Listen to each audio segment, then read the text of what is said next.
এই যে আমরা বসে আছি, আমার তৈয়ব ভাই বসে আছেন, আমার চেয়ারম্যান ভাই বসে আছেন, বাম পাশে মুরব্বী বসে আছেন, আপনারা বসে আছেন, অনেক মা বোন বসে আছেন। আমাদের সবার পরিচয় সূত্র একটাই, আমরা সব আদম সন্তান। কি সন্তান বলেন? আদম সন্তান। আমাদের পিতাকে বলেন, আমাদের মা হচ্ছেন হাওয়া আলাইহিস সালাতু ওয়াস সালাম। হয়তো একটু বড় ভাগ হয়ে গেছে দেখে বিভিন্ন গোত্র গোত্র হয়ে গেছে, সব তো আমরা একই সূত্রে গাথা। এক জায়গা থেকে এসেছি, ওই এক জায়গায় ফিরে যাব। ঘুমে যদি রাত্রেবেলা ঘুমাতে যাই, ঘুম আসলাম, ঘুমানোর সময় দোয়া হলো আল্লাহুম্মা বিসমিকা আমুতু ওয়া আহইয়া।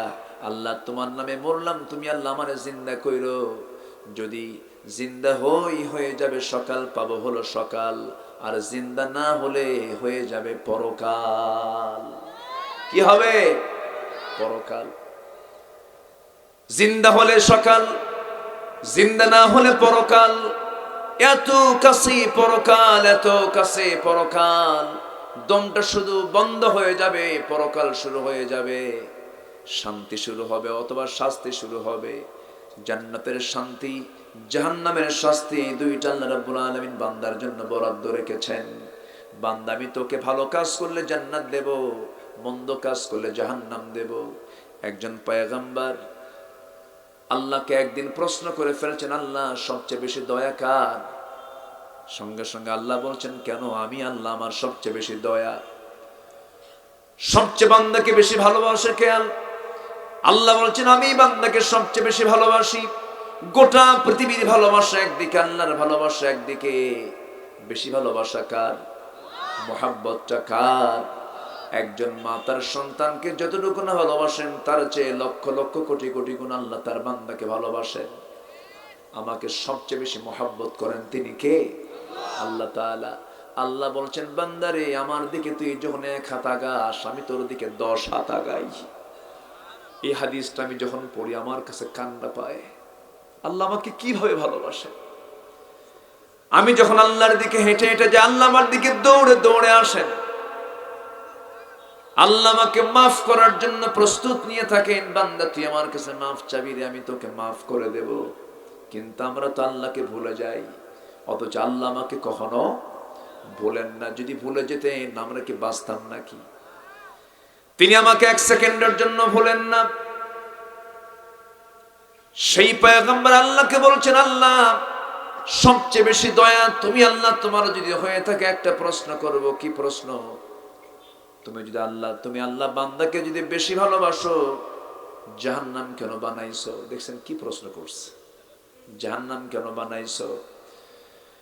এমন প্রশ্ন যখন করা হলো, আল্লাহ তাআলা বলছেন, জাহান্নাম কেন বানাইছি, জান্নাত কেন বানাইছি, আমি তোমাকে বুঝাই দেব। এমন জটিল প্রশ্ন আল্লাহর সঙ্গে মাঝে মাঝেই কথা বলতেন, জটিল জটিল প্রশ্ন করতেন একজন পয়গম্বর। সেই পয়গম্বরের নাম কি বলেন? এত জোরে বললেন, অস্ত সব মুখস্থ। তাহলে দোয়া করে দিই। কোরআন তো সবারই জানা থাকে, কম বেশি জানা আছে না? মুসলমান তো জানতে হবেই। মুসা আলাইহিস সালাতু ওয়াস সালাম যখন তিনি প্রশ্ন করে ফেললেন, প্রশ্ন করার সঙ্গে সঙ্গে আল্লাহ বলছেন, মুসা, আমিও তোমাকে বুঝাই দেব, আমি কেন জাহান্নাম বানাইছি, আমি তোমাকে বুঝাই দেব। সঙ্গে সঙ্গে আল্লাহ বলছেন, মুসা, এই মুহূর্তে তুমি হাতের মধ্যে কিছু গম নাও, গম নিয়ে জমিতে গমের আবাদ করো, গম ছিটায় দাও। গমের আবাদ করলেন মুসা আলাইহিস সালাতু ওয়াস সালাম। এই পৃথিবীতে যত কৃষিকাজ, সমস্ত কৃষিকাজের রূপকার কেউ ছিলেন না, তিনি হচ্ছেন আদম আলাইহিস সালাতু ওয়াস সালাম। যেরকম সুবহানাল্লাহ। আমার ভাইয়েরা,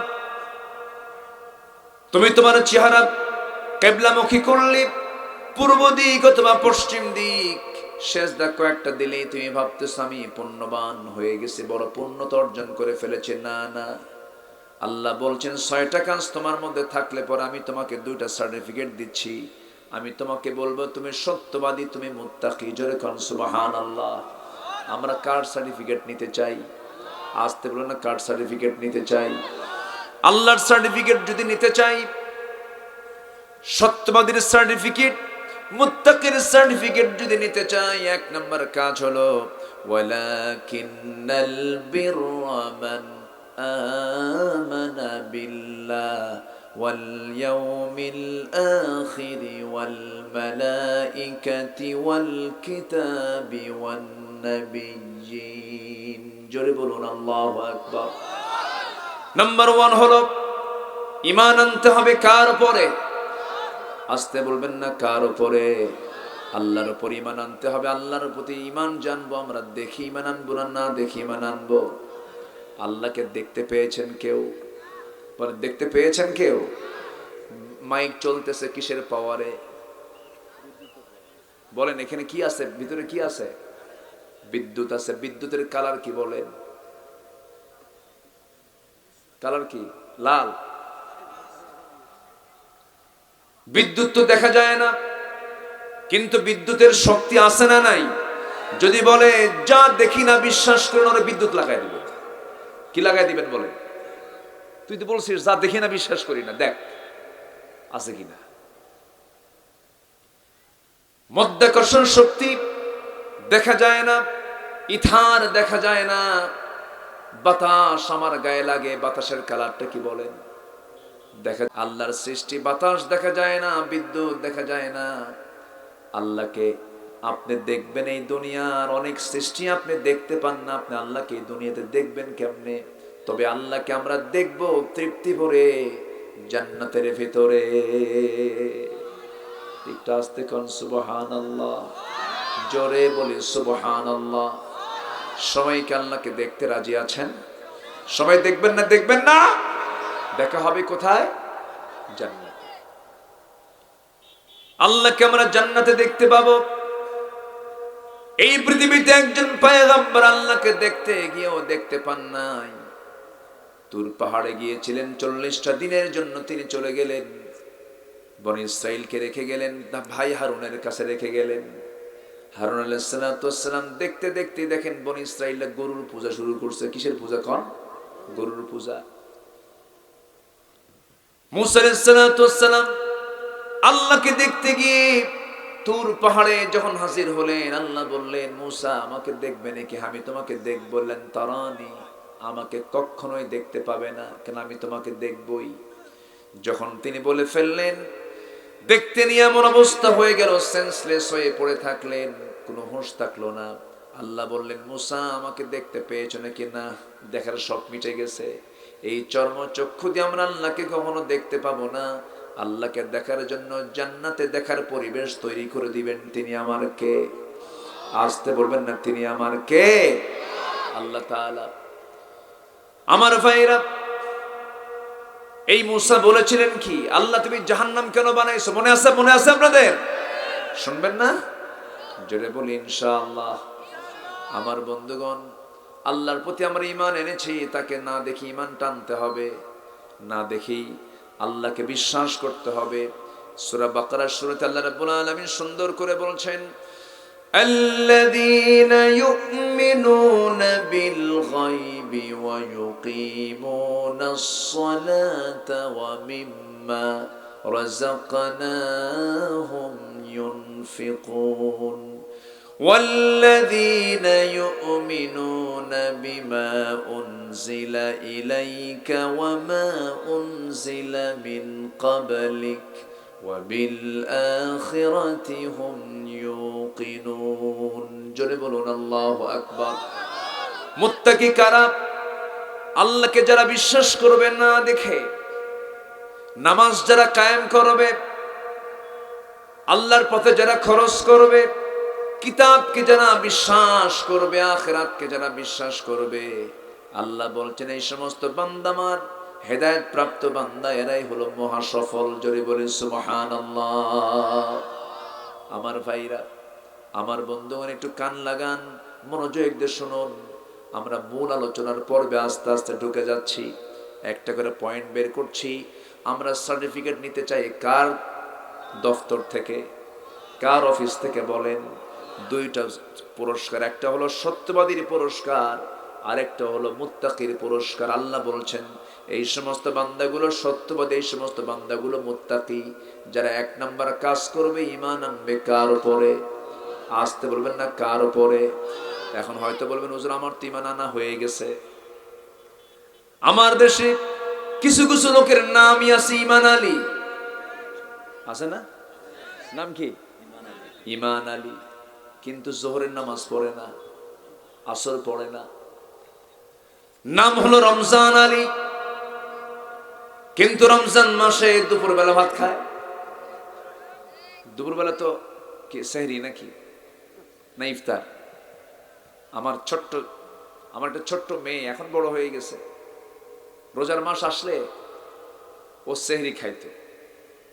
সেহরি খাওয়ার পর আমরা ওকে বলতাম আম্মু তুমি 9টার দিকে একবার খাবা, এক রোজা হবে। দুপুরে একটা খাইবা, আরেকটা রোজা হবে। বিকেল বেলা খাইবা, আরেকটা রোজা হবে। সন্ধ্যায় খাইবা, আরেকটা রোজা হবে। তো সন্ধ্যার সময় ইফতারে বসে বলে আব্বু তোমার রোজা হয়েছে একটা, আমার হয়েছে 5টা। কথা বুঝেন না? আমার ভাইয়েরা, ঈমান আলী নামাজ নাই, রমজান আলী রোজা নাই, নাম রাখছে হলো আতর আলী, কিন্তু গোটা গায়ে গাজার গন্ধ। কিসের গন্ধ বলে? গাজার গন্ধ। তাহলে তো নামের নাম দিয়ে তো কাম হবে না। ঈমান আলী নাম দিয়ে জান্নাত পাওয়া যাবে না, চেহারা দিয়ে জান্নাত পাওয়া যাবে না, সুরত দিয়ে জান্নাত পাওয়া যাবে না, শুধু দাড়ি দিয়ে জান্নাত পাওয়া যাবে না। জান্নাত পাওয়ার জন্য ঈমানও দরকার, আমলও দরকার। আল্লাহ দুটাকে এক জায়গায় নিয়ে বলছেন বান্দা দুটো থাকবে তুমি জান্নাত পেয়ে যাবে। জোরে বলে সুবহানাল্লাহ। ইন্নাল্লাযীনা আমানু ওয়া আমিলুস সালিহাত কানাত লাহুম জান্নাতুল ফিরদাউসি নুজুলা খালিদিনা ফিহা লা ইয়াবগুনা আনহা হিওয়ালা। জোরে বলুন আল্লাহু আকবার। এমন জান্নাত তোমাকে দেওয়া হবে যে জান্নাত থেকে বের হওয়ার কোনো সুযোগ তোমার নাই। এমন সুন্দর জান্নাত, অকল্পনীয় জান্নাত। সর্বনিম্ন যে জান্নাতটা দেওয়া হবে সেই জান্নাতটা হবে 10টা পৃথিবীর মতো একটা জান্নাত। জোরে বলে সুবহানাল্লাহ। সে জান্নাত পেতে চান কারা কারা? জান্নাত পেতে চান কারা কারা? সবাই চাই না? সবাই চাই। হাত নামান, হাত নামান। জান্নাত পেতে হলে জান্নাতের তালা আছে, সেই তালার চাবিটা কি বলেন? চাবিটা কি বলেন? চাবি যদি না বানান তালাটা খুলবেন কেমনে? চাবিটা আপনাকে বানাতেই হবে। সেই চাবিটা হতে হবে ঠিক চাবি না বেঠিক চাবি? বলেন বলেন বলেন। সলিমুদ্দির চাবি নিয়ে কলিমুদ্দির বাড়ির তালা কি খুলবে নাকি? বলেন খুলবে না। সেই চাবিটাও ঠিক বানাতে হবে। নামাজ ঠিক, জান্নাত ঠিক। নামাজ বেঠিক, জান্নাতও বেঠিক হয়ে যাবে। একটু মনোযোগ দিয়ে শুনুন আমার বন্ধুগণ। ঈমান এনেছেন সাহাবায়ে কেরাম, কি মজবুত ঈমান তারা এনেছেন। বেলালের দিকে একটু তাকান, কি ঈমান তারা এনেছেন, কি মজবুত ঈমান তারা এনেছিলেন। বেলাল ছিলেন কালো মানুষ। কি ছিলেন? কি মানুষ বলেন? কালো মানুষ। এরকম ঘন কালো মানুষ এই জায়গায় একজনও নাই। এত ঘন, এত কালো, চুলের মতো কালো, দাঁতগুলো কালোর মাঝে চিকচিক করতো, সাদা দাঁত চিকচিক করতো। নাকটা বোচা ছিল, চোখটা খাটো ছিল, চুলটা খাড়া খাড়া ছিল, দেখতে তেমন সুন্দর ছিল না। সেই কালো বেলাল ঈমান এনেছেন। এত মর্যাদা আল্লাহ তাআলা তাকে দান করেছেন। বিশ্বের শ্রেষ্ঠ সুন্দর মানুষ হচ্ছেন ইমাম, আর কালো বেলাল হচ্ছেন মুয়াজ্জিন। জোরে বলুন সুবহানাল্লাহ। নেলসন ম্যান্ডেলাকে আমরা বর্ণবাদী বৈষম্যের নেতা বলি। নেলসন ম্যান্ডেলা হালের দুনিয়ার মানুষ, আর আজ থেকে 1500 বছর আগে বিশ্বের সেরা সুন্দর মানুষ ছিলেন আমার নবীজি। সেই নবী আমার ইমাম হয়ে মুয়াজ্জিনের মতো পদে একজন কালো বেলালকে দিয়ে বুঝায় দিলেন গোটা পৃথিবীর কালো বর্ণ ধর্ম কোনো কি বলে কোনো ভাষা বর্ণ দিয়ে সম্মান করানো যাবে না। একমাত্র বর্ণবাদী বৈষম্যের নেতা পৃথিবীতে যদি থেকে থাকে একজন, তিনি হচ্ছেন মুহাম্মদুর রাসূলুল্লাহ। মুহাম্মদুর রাসূলুল্লাহ সাল্লাল্লাহু আলাইহি সাল্লাম। বর্ণবাদী বৈষম্য তিনি দূর করেছেন এবং আল্লাহ আয়াত নাযিল করেছেন ইন্না খালাকনাকুম মিন যাকারিন ওয়া উনসা وجعلناكم شعوبا وقبائل لتعارفوا إن أكرمكم عند الله أتقاكم জোরে বলি আল্লাহু আকবার। তোমাদের মধ্যে কোন মন্ত্রী, কোন জজ, কোন ব্যারিস্টার, কোন বড় অফিসার আমার কাছে দামি নয়। আমার কাছে সেই ব্যক্তি দামি, সে যদি রাস্তার ফকিরও হয়ে থাকে, সে যদি আমাকে বেশি ভয় করে, আমাকে সবচেয়ে বেশি মহব্বত করে। জোরে বলি সুবহানাল্লাহ। আমরা ভিআইপি হতে চাই কার কাছে? আসতে বলবেন না, কার কাছে? আমরা সম্মান পেতে চাই আমরা কার কাছে? আমরা আল্লাহর সামনে হাজির হতে চাই আসামি হয়ে না মেহমান হয়ে? আসতে বলবেন, আসামি হয়ে না মেহমান হয়ে? মেহমান হয়ে হাজির হতে হবে। বাতিলদের কাছে যাওয়া যাবে না। যে নেতৃত্বের নামাজ নাই, সেই নেতৃত্বের মুখে আমরা জুতা মারি। যে জায়গায় নামাজ কাজা হবে সেই জায়গায় আমাদের যাওয়ার দরকার নাই। এমন কর্মসূচি আমার দেশে হয়, কর্মসূচি দেয়, নেতা ডাক দেয়, সেই জনসভায় লোক যায়, জোহর যায়, আসর যায়, মাগরিব যায়, এশা যায়, নেতাও নামাজ পড়ে না, কর্মীও নামাজ পড়ে না। ওই নেতাগুলো বান্দাকে জাহান্নামের দিকে নিয়ে যাবে। কষ্ট পাচ্ছেন? কষ্ট পাচ্ছেন? আমার দিকে তাকান। ঈমান, ঈমানকে কখনো নষ্ট করা যাবে না। আমার বন্ধুগণ, ঈমান যদি চলে যায় তার সব চলে গেল। সাইয়েদনা বেলাল কি ঈমান তিনি এনেছিলেন, ঈমান আনলেন, সঙ্গে সঙ্গে তার মুনিব বলে ফেললো, বেলাল শুনতে পেলাম তুই নাকি কালেমা পড়েছিস। বেলাল বললেন, শুনবেন কেন আমার মুনিব, আপনি দেখেন আশহাদু আল্লা ইলাহা ইল্লাল্লাহ, বুকে কোনো ভয় নাই, কার ভয় ছাড়া? উমাইয়া মুনিব করলো কি? উমাইয়া তাকে গলার মধ্যে খেজুর পাতার পাকানো রশি দিয়ে বেঁধে টেনে হেঁচড়ে নিয়ে চলে গেছে তপ্ত বালুতে। 55 ডিগ্রি সেলসিয়াস তাপমাত্রা মক্কার, কি গরম আবহাওয়া। সেই আবহাওয়ার ভিতরে নিয়ে এই রমজানে আমি উমরায় গিয়েছিলাম। আমার এক বন্ধু ওই জায়গাটা দেখায় দিলেন, বন্ধু দেখো এই ফাঁকা জায়গাটা পড়ে আছে, এই ফাঁকা জায়গার ঠিক মাঝখান বরাবর বেলালকে নিয়ে এসে মারতো তার মুনিব। ওই জায়গায় কিছুক্ষণ দাঁড়ায়া চোখের পানি আটকাতে পারেনি, আহারে বেলালকে মারছে এই জায়গায়। সাইয়েদনা বেলাল বুকের উপরে পাথর চাপা দিয়ে রেখেছে, আল্লাহর নাম তিনি বন্ধ রাখলেন না। খেপে গিয়ে রেগে গিয়ে মারতে মারতে উমাইয়া ক্লান্ত হয়ে পড়ে, কিন্তু বেলাল ঈমান ছাড়েন না। বুকের উপরে বসে মুখের মধ্যে বাম হাত ঢুকায় দিয়া টান মেরে জিহ্বা বের করেছে। জিহবার ভিতরে বাবলা গাছের কাঁটা ঢুকায় দিয়ে বলতেছে, বেলাল জিহবাটা বন্ধ করলাম, আল্লাহর জিকির করবি কেমনে? বেলাল ইশারা করে নখটা উঁচু করে বলতেছে, উমাইয়া আমার জিহবা বন্ধ করলে কি হবে? আমি আমার আল্লাহর নামটা আমার জিহবার, আমি আমার দিলের মধ্যে অঙ্কন করে নিয়েছি। জোরে বলি সুবহানাল্লাহ, আরো জোরে বলি সুবহানাল্লাহ। ভালো কাজ করার জন্য 1000 বছর বয়স বাঁচার দরকার নাই। 1600 বছর বেঁচে ছিল ফেরাউন, কোনো কাম হয় নাই। বেঁচে ছিলেন সাদ ইবনে মুআজ রাদিয়াল্লাহু তাআলা আনহু, মাত্র 5 বছর। 35 বছর বয়সে ইন্তেকাল করেছেন। ঈমান আনছেন 30 বছর, ইসলাম পাইছেন কয় বছর? 5 বছর। 30 বছর বয়সে ইসলাম কবুল করলেন সাদ ইবনে মুআজ। বদর অংশগ্রহণ করলেন, বদর ওহদে অংশগ্রহণ করলেন, খন্দকের পরীক্ষা খননের সেই যুদ্ধে তিনি অংশগ্রহণ করলেন। আক্রান্ত হলেন শত্রুর দ্বারা, রক্তাক্ত হয়ে গেলেন। রক্ত স্রোত বন্ধ হলো না, রক্তক্ষরণ হতে হতে রক্ত শূন্যতায় পড়ে সাদ ইবনে মুআজ দুনিয়া থেকে বিদায় নিলেন। নবীর কানে সংবাদ গেল, হুজুর মদিনার সাদ বিন মুআজ শাহাদাত বরণ করেছে। সঙ্গে সঙ্গে রাসূল বলছেন, তোমাদের বলতে হবে না, কারণ সাদ ইবনে মুআজের মৃত্যুতে ইহতাজ্জাতিল আরশ, আমার আল্লাহর আরশ পর্যন্ত কেঁপে উঠেছে। আরশ পর্যন্ত কাঁপে। আমলের জন্য যুগ যুগ ধরে বাঁচার দরকার নাই, সামান্য জীবনও যদি হয় ঈমান নষ্ট করে বাঁচবো না ঈমান রক্ষা করে বাঁচবো?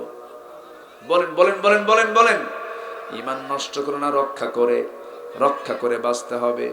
ঈমানকে নষ্ট করা যাবে না, ঈমানকে ধ্বংস করা যাবে না। আর একজন সাহাবীর কথা মনে হয়ে গেল, ঈমান তারা কেমন করে যত্ন করে ঈমান এনেছেন, দুনিয়া বিক্রি করে দিয়েছেন। দুনিয়া মাইনাস হয়ে গেছে, মক্কা এবং মদিনার ঠিক মাঝখানে বাড়ি। এমন একজন সাহাবী কালেমা পড়ে মুসলমান হলেন, বাবা বেঁচে নাই, চাচা তাকে মানুষ করেছে, চাচার ঘরে মানুষ হয়েছেন তিনি। চাচা যখন জানল ভাতিজা দিন গ্রহণ করেছে, ঈমান এনেছে, চাচা বলে ফেললো, ভাতিজা শুনলাম তুই নাকি ইসলাম কবুল করছিস। এবার ভাতিজা বলছে, চাচা আপনি শুনবেন কেন, আপনি দেখেন আশহাদু আল্লা ইলাহা ইল্লাল্লাহ। সঙ্গে সঙ্গে বলা হলো, তুই কি জানিস এই ঈমান আনার ফলাফল কি হতে পারে? কি হবে চাচা বলেন? এবার বলতেছে, ফলাফল হলো সমস্ত সম্পত্তি থেকে আমি তোকে মাহরুম করে ফেলবো। এবার সেই সাহাবী বলছেন, চাচা জোর করে আমার থেকে নিতে হবে না, আমি স্বেচ্ছায় সমস্ত সম্পদ আমি আপনাকে দিয়ে দিলাম। জোরে কোন সুবহানাল্লাহ। সব দিয়ে দিলাম। চাচার রাগ কমে না, এক পর্যায়ে চাচা খেপে গিয়ে রেগে গিয়ে তার কলারটা ধরে টান মেরে জামাটা ছিঁড়ে নিল। ছেড়ে নেওয়ার পর এবার বলতেছে, এই আমার ভাতিজা, সব তোর কাছ থেকে নিয়ে নেব আমি, পরনের লুঙ্গিটাও খুলে ফেল। পরনের লুঙ্গিটা পর্যন্ত খুলে নিল, জোর করে উলঙ্গ করে ঘর থেকে বের করে দিল। সাহাবী করলেন কি, মার কাছে গেলেন, মার ঘরে গিয়ে বলছে, মা আমার দিকে তাকাইও না, আমার চাচা আমার পরনের লুঙ্গিটা পর্যন্ত খুলে নিয়েছে। আমার মা দেখো তো একটা ছোট্ট কোনো কাপড় আছে নাকি, আমি সতরটা ঢাকি। সতর ঢাকার জন্য একটা চাদর দেওয়া হলো, চাদরটা দিয়ে সতর ডেকে বলছে, মা আমার জন্য দোয়া করো। আমি নবীর দরবারে চলে গেলাম। সেই সময় শীতকাল চলছিল, পায়ে হেঁটে হেঁটে হেঁটে হেঁটে এই নগ্ন পায়ে তিনি মদিনা পর্যন্ত চলে গেছেন। মদিনায় যাওয়ার পর নবীজির দরজার কাছে গিয়ে কড়া নাড়ছেন, দরজায় ডাক দিচ্ছেন। নবীজি দরজাটা খুলেই দেখেন যুবক মানুষ, গায়ে কিচ্ছু নাই, শুধু একটা চাদর পরে আছে। রাসূল বলছেন, থামো, একটু ভিতরে যাই। ভিতরে গেলেন, আমার নবী দুইটা জুব্বা হাতের মধ্যে নিলেন, নিয়ে বলছেন, ও সাহাবী, এই যে দুইটা আমার জামা জুব্বা আমি তোমাকে দিলাম, পড়ো। এরপরে বলছেন, কি হয়েছে বলো। সব খুলে বললেন। রাসূল বলছেন, তোমার চাচা তোমাকে বস্ত্রহীন করেছে, আমি তোমাকে আমার দুটো জুব্বা দিয়ে দিলাম। যেরকম সুবহানাল্লাহ। এর চেয়ে বড় উপহার পৃথিবীতে আর থাকতে পারে নাকি বলেন? সাহাবী দারুণ খুশি হয়ে গেলেন। খুশি হওয়ার পর বলছেন, ইয়া রাসূলুল্লাহ, আমি দারুণ আনন্দিত। রাসূল বললেন, সাহাবী তুমি আজকে আমার কাছে কি দোয়া চাইবা বলো, আমি তোমার জন্য আমি আল্লাহর কাছে সেই দোয়া করব। সাহাবী বলছেন, হুজুর আপনি আমার জন্য দোয়া করেন, আমি যেন যুদ্ধে অংশগ্রহণ করে যেন শহীদ হয়ে আল্লাহর জান্নাতে প্রবেশ করতে পারি। রাসূল সঙ্গে সঙ্গে দোয়া করেন, আল্লাহ আমার এই সাহাবীর রক্ত মাংস তুমি কাফের বেঈমানদের জন্য হারাম করে দাও। উল্টা দোয়া করলেন, সাহাবীর মনটা খারাপ। সাহাবী বলছেন, ইয়া রাসূলুল্লাহ, দোয়া চাইলামটা কি, আপনি দোয়া করলেনটা কি, আপনি উল্টা দোয়া করে ফেলেছেন। রাসূল বলেন, না রে না আব্দুল্লাহ যুল বাজাদাইন, তোর মরণ যদি ইম্মা তাআলা ফিরাশিহি, বিছানায় যদি মরণ হয়, আমি আল্লাহ তাআলা তোকে শহীদের দরজা দিয়ে দিবেন। যেরকম সুবহানাল্লাহ। এই আব্দুল্লাহ যুল বাজাদাইন, কোরআন তার হাতে দেওয়া হলো। সাহাবীদের সামনে বসে যখন কোরআন তেলাওয়াত করেন, চিৎকার মেরে মেরে কোরআন পড়েন। সাহাবীরা বলছেন, ইয়া রাসূলুল্লাহ, ইয়া হাবিবাল্লাহ, আমরা একটা সাহাবীকে পেয়েছি, সেই সাহাবী এত চিৎকার করে করে কোরআন পড়ে, আমাদের কষ্ট হয়। রাসূল বলেন, সাহাবীরা আমার আব্দুল্লাহর তেলাওয়াতে তোমরা বাধা দিও না, কারণ আব্দুল্লাহর ইসলাম গ্রহণে দুনিয়া বিক্রি করে তাকে ইসলাম গ্রহণ করতে হয়েছে। যেরকম সুবহানাল্লাহ। আমার নবীজি যুদ্ধে অংশগ্রহণ করলেন, ওই আব্দুল্লাহ আমার নবীর সঙ্গে গেলেন। যুদ্ধ শেষ করে রাসূল যখন ফিরে আসতেছেন মদিনার দিকে, হঠাৎ করে সংবাদ চলে এলো, হুজুর আপনার প্রিয় সাহাবী আব্দুল্লাহ দারুণ অসুস্থ, রাসূল বললেন খেদমত করো ভালো করে। 3 দিন পর সংবাদ আসলো, হুজুর আব্দুল্লাহকে বাঁচাতে পারলাম না, আব্দুল্লাহ শাহাদাত বরণ করেছে। রাসূল বললেন আব্দুল্লাহর জানাজার নামাজ কেউ পড়াবে না, জানাজার আয়োজন করো, আমি আব্দুল্লাহর জানাজার নামাজটা নিজে দায়িত্ব পালন করব। আমার নবীজি তার জানাজা পড়ায়া দিলেন, আমার রাসূল তার জানাজা পড়ায়া দিলেন। জানাজা সম্পূর্ণ হলো। জানাজা শেষ হওয়ার পর আমার নবীজি বললেন, সাহাবীরা আমার আব্দুল্লাহর কবরটা কোথায় খনন করেছো? হুজুর ওই যে পাহাড়ের চিপায় মাঝখানে। রাসূল বললেন, শোনো, কবর খনন শেষ হলে আমাকে সাথে নিয়ে যাবা, আমাকে কবরের সামনে নিয়ে যাবে, আব্দুল্লাহর কবরের সামনে যাব। রাসূল কাঁদতে কাঁদতে কবরের সামনে পর্যন্ত চলে গেলেন। এবার বলছেন, তোমরা আব্দুল্লাহর কবরে কেউ নামবে না, আব্দুল্লাহর লাশটা কবরে রাখার জন্য কাউকে দায়িত্ব না দিয়ে আমি রাসূল নিজে তার লাশটা কবরে রাখবো। নবীজি নিজে নামাজ পড়ালেন, জানাজা পড়ালেন, লাশটা নামানোর জন্য কবরের মাটিতে নামলেন। আমার নবীজি ডুকরে ডুকরে কাঁদতেছেন, হাত দুইটা গায়ে দিয়ে বলছেন, আবু বকর আমার বন্ধু আবু বকর তুমি কোথায়? আমার ডানে নামো। ওমর তুমি আমার বামে নামো। আমার নবীজি হাতটা গায়ে দিলেন, লাশটা হাতে আসলো, মাথার দিকটা আবু বকর ধরলেন, পার দিকটা ওমর ফারুক ধরলেন, বডির দিকটা পিঠের দিকটা আমার রাসূল ধরে নিয়ে আস্তে করে শোয়া দিলেন কবরে। বুকের উপরে হাত রেখে রাসূল কাঁদা কাঁদা কণ্ঠে বলছেন, আকাশের মালিক আল্লাহ, আমার আব্দুল্লাহর এই মৃত্যুর এই সময় পর্যন্ত আমি আব্দুল্লাহর উপরে রাজি আছি, তুমি আল্লাহ আব্দুল্লাহকে মাফ করো। জোরে জোরে আমার রাসূল এই দোয়াটা করছিলেন। পাশে দাঁড়িয়ে থাকে একজন সাহাবী সাদ ইবনে আবি ওয়াক্কাস রাদিয়াল্লাহু তাআলা আনহু, চিৎকার মেরে মেরে পাগলের মতো বলছে, আল্লাহ আমার মতো পোড়া কপাল বান্দা দুনিয়াতে আর নাই। আমি সাদ বিন আবি ওয়াক্কাস জীবিত সাদ না হয়ে যদি মৃত সাদ হতাম আর ওই কবরের যদি বাসিন্দা হতাম, নবীজি যে কবরে নেমে ওই কবরবাসীর জন্য দোয়া করে আমার জীবনটা আমার ধন্য হয়ে যেত। আমার ভাইরা, ইমানের ফলাফল ভালো ভালো ইমান আমাকে আপনাকে আনতে হবে, মজবুত ইমান আমাকে আপনাকে আনতে হবে। একজন সাহাবী নবীজি মক্কা থেকে মদিনায় হিজরত করেছেন। ওই সাহাবী রাসূলকে দেখে মক্কা থেকে মদিনায় হিজরত করলেন। কোটি কোটি টাকার মালিক, এক্সপোর্টার ইম্পোর্টার, মক্কার খ্যাতিমান একজন ব্যবসায়ী মানুষ। বউ ইসলাম কবুল করে নাই, সন্তানরা ইসলাম কবুল করে নাই। বউ সন্তান ব্যবসা বাণিজ্য সব ফেলে দিয়া নবীর সঙ্গে চলে গেছেন মদিনা। আমার নবীজি দেখেন মদিনার মসজিদের পাশে হেলান দিয়ে বসে আছে আব্দুর রহমান ইবনে আউফ, মিলিয়নার, হাজার কোটি টাকার মালিক সেই সময়ে তিনি ছিলেন। এই সাহাবী যখন বসেছিলেন, রাসূল তাকে দেখে কেঁদেই ফেললেন, বলেন, আব্দুর রহমান তোমার প্রচুর সম্পদ ছিল, আজকে তুমি ফকির হয়ে গেছো, কষ্ট হয় না তোমার? আব্দুর রহমান বলছেন, হুজুর দুনিয়া ছেড়ে দিয়েছি, আমি আপনাকে পেয়েছি, আল্লাহকে পেয়েছি, আমার সব পাওয়া হয়ে গেছে। জোরে কোন সুবহানাল্লাহ, আরো জোরে কোন সুবহানাল্লাহ। আব্দুর রহমান ইবনে আউফ রাদিয়াল্লাহু তাআলা আনহু সঙ্গে সঙ্গে নবীর সামনে বসে বসে মুস্কি মুস্কি হাসি দিচ্ছেন। রাসূল বলছেন, না আব্দুর রহমান তোমার জন্য কিছু করা দরকার। ইতিমধ্যে একজন মদিনার আনসার সাহাবীকে ডাক দিয়ে বলছেন, আনসারের সাহাবী এইদিকে আসো, আমার আব্দুর রহমান কিছু দেখবে তো? হুজুর দেখবো আমি। গোড়ার পিঠে চড়ায় নিলেন। আনসারের সাহাবী তাকে নিয়ে বড় দুইটা খেজুর বাগান দেখালেন। কিসের বাগান বলেন? খেজুর বাগান। আরবের সবচেয়ে প্রধান বাগান কি বলেন? খেজুর বাগান। খেজুর বাগান দেখালেন। খেজুর বাগান দেখায়া দুইটা খেজুর বাগান দেখানোর পর বললেন, ভাই আব্দুর রহমান, দুইটা খেজুর বাগানের মালিক আল্লাহ তাআলা আমাকে বানিয়েছেন। রাসূল যেহেতু আপনাকে আপনার ব্যাপারে আমাকে দায়িত্ব দিয়েছেন, এই দুইটা বাগানের যে বাগানটা আপনার পছন্দ হবে সেই বাগানটা আমি এই মুহূর্তে আমি আপনার নামে দলিল করে দেব। আব্দুর রহমান শুনে মুস্কি মুস্কি হাসি দেন। তাই আর কি করবা বলো? এবার আনসার সাহাবী বলছেন, শোনেন, আপনার বউ তো মক্কায়, সন্তানরা সব মক্কায়, মদিনায় তো কোনো মহিলা নাই, কোনো বাড়ি নাই যে মেয়ের বাপ আপনার সঙ্গে মেয়েটাকে আপনার সঙ্গে বিয়ে দেবে, কারণ আপনার ঘর নাই, বাড়ি নাই। এই মুহূর্তে আমি আপনার জন্য কি করতে পারি? আল্লাহ তাআলা আমাকে দুটা স্ত্রী দান করেছেন, আমি একটা স্ত্রীকে তালাক দেব, সেই তালাক দেওয়া স্ত্রীকে আপনি আপনার স্ত্রী বানায় নেবেন।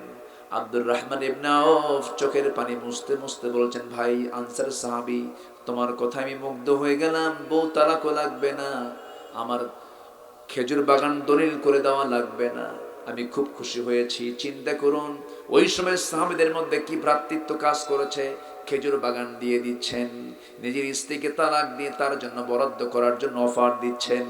এই মুহাব্বত আজকে যদি দুনিয়ার মুসলমানদের মধ্যে যদি থাকতো, বাইতুল আকসা আজকে ইহুদির বাচ্চারা দখল করতে পারতো না, ঠিক কিনা?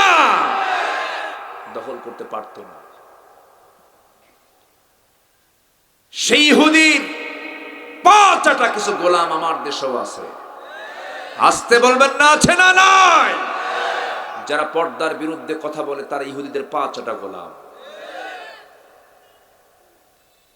এদেশের নারীদেরকে উলঙ্গ করে ঘর থেকে বের করার যারা ষড়যন্ত্র করে, এরা সবগুলো ইহুদি খ্রিস্টানদের পাঁচটা গোলাম। ওরা চায় ওদের সংস্কৃতি দেশে ঢুকাতে, ওদের কালচার ঢুকাতে, ওদের যে চরিত্র যা কুত্তা শুকুরের ভিতরে সেই চরিত্র নাই। আমেরিকার পার্লামেন্টের সমকামিতার আইন পাশ হয়,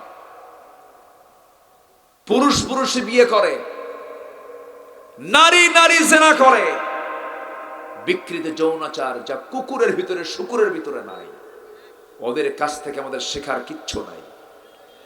আমাদের চরিত্র পৃথিবীর কেউ না, আমাদের চরিত্র হচ্ছেন মুহাম্মদ সাল্লাল্লাহু আলাইহি ওয়াসাল্লাম।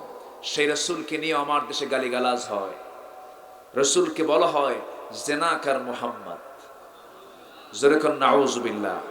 আল্লাহ তাআলা এখানে বলছেন ওয়াল কিতাবি ওয়ান নাবিয়্যিন, ঈমান শুধু আল্লাহর প্রতি আনলে হবে না, নবীদের প্রতিও ঈমান আনতে হবে। এখানে বাম পাশে এক মুরব্বী বসে আছেন, কত বয়স হয়ে গেছে, আমি যে আয়াতটাই বলি সে আয়াত উনি সঙ্গে সঙ্গে সঙ্গে বলেন, কোনো ঘুমও নাই, কোনো ক্লান্তি নেই, কি সুন্দর বসে আছেন, পিনপতন নীরব হয়ে তিনি কথাগুলো শুনছেন। আল্লাহ তুমি মুরব্বীকে আমাদের মাঝে আরো দীর্ঘদিন বেঁচে রাখো, জোরে বলি আল্লাহুম্মা আমিন। তাই না? কত সুন্দর। আল্লাহ আলহামদুলিল্লাহ। আমি কি দোয়া করে দেব? চালাবো আলোচনা? একটা লোক তো ওঠেন না, আমি কি করব বলেন তো? বাড়ি যাবেন কখন? বাড়ি যাবেন না? 6টা পয়েন্ট আমরা শিখে যাব, জোরে বলি ইনশাআল্লাহ। রাসূলকে যারা গালি দিয়েছে, সেই যদি আমার বাপও হয়, সেই যদি আমার ভাই হয়, ছাড়বো না। আসতে বলবেন না, জোরে বলুন ঠিক কিনা? এ পর্যন্ত যারাই যারাই গালি দিয়েছে, হয়তো আমার দেশে ওই জাতীয় আইন এখনো রচনা করা হয়নি, বহু আইন নতুন করে পাশ হয়েছে। রাসূলকে গালি দিলে কি শাস্তি, সে আইন কিন্তু পাশ হয়নি, সে আইন কিন্তু পাশ হয়নি। টুডে এন্ড টুমরো বাংলার জমিনে ওই সমস্ত নাস্তিক মুরতাদদের শাস্তি হবে হবে হবে ইনশাআল্লাহ। ওই সমস্ত নাস্তিক মুরতাদদের বিরুদ্ধে প্রতিবাদের ঝড় তোলার দরকার আছে না নাই? রাজি আছেন কারা কারা? হাত উঁচু করে দেখা।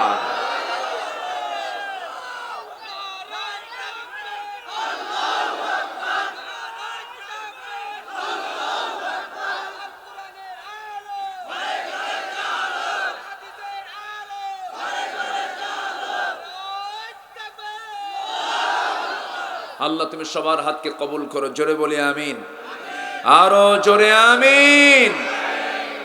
কষ্ট পেলেন? কষ্ট পেলেন? সাইয়েদনা ওমর ফারুকের সামনে শুধু একজন মুনাফিক এসে বলছে, ওমর, রাসূলের বিচার পছন্দ হয়নি, তুমি একটু দ্বিতীয় বিচারটা করে দাও। ওমর ফারুক বলেন, তাই নবীর বিচার পছন্দ হয়নি তোমার? কি না, একটু বসো। ভিতরে গেলেন, হাতে কি নিলেন? তরবারি নিয়ে বাইরে এসে কোনো কথাই শুনলেন, নো আপিল, একদম গর্দান বরাবর মেরে দিলেন, ছিটকে পড়ল। নবীর কাছে রিপোর্ট গেল, রাসূল বললেন, ওমর মনে হয় ভুল করে ফেলেছে, এটা করলো কেন? আয়াত নাজিল হয়ে গেছে, ওমর যা করেছে নবীর মুহাব্বতে করেছে, ঈমানের অস্তিত্ব রক্ষার জন্য করেছে। আল্লাহু আকবার বলেন। আর আমার দেশে নেতাকে গালি দিলে জেল হয়, আর রাসূলকে গালি দিলে বুদ্ধিজীবী হয়। নাস্তিক ব্লগার আছে না? আসতে বলবেন না, আছে না নাই? রাসূলকে নিয়ে রুটিন ওয়ার্কের মতো গালিগালাজ দেয়। আমরা ওমরের মতো শাসক দেখতে চাই, জোরে বলি ইনশাআল্লাহ। আমরা ওমরের মতো শাসক দেখতে চাই, জোরে বলি ইনশাআল্লাহ। ভারতের শ্রী মহাত্মা গান্ধী বলেছেন, অশান্ত পৃথিবীকে শান্ত করার জন্য ওমরের মতো শাসক দরকার। তারা বোঝে, হিন্দু মানুষ বোঝে, আর আমরা মুসলমান বুঝি না। আমরা বুঝি না। আমরা খলিফাদেরকে নিয়ে, সাহাবীদেরকে নিয়ে আমরা গবেষণা করি না। এক একটা সাহাবী এক একটা ইউনিভার্সিটি। আল্লাহু আকবার বলেন। as-sahabatu kan-nujum, এক একজন সাহাবী রাসূল বলেছেন আকাশের তারার মতো। আল্লাহু আকবার বলেন। ওমর ফারুকের নাম শুনেন নাই? অনেকদিন আগে এক মাহফিলে বললাম, ওমর ফারুককে চিনেন কে? সামনের দিকে এক ছেলে দাঁড়ায় বলে, হুজুর আমি চিনি। কে? আমাদের বাড়ির দোতলায় ভাড়া থাকে।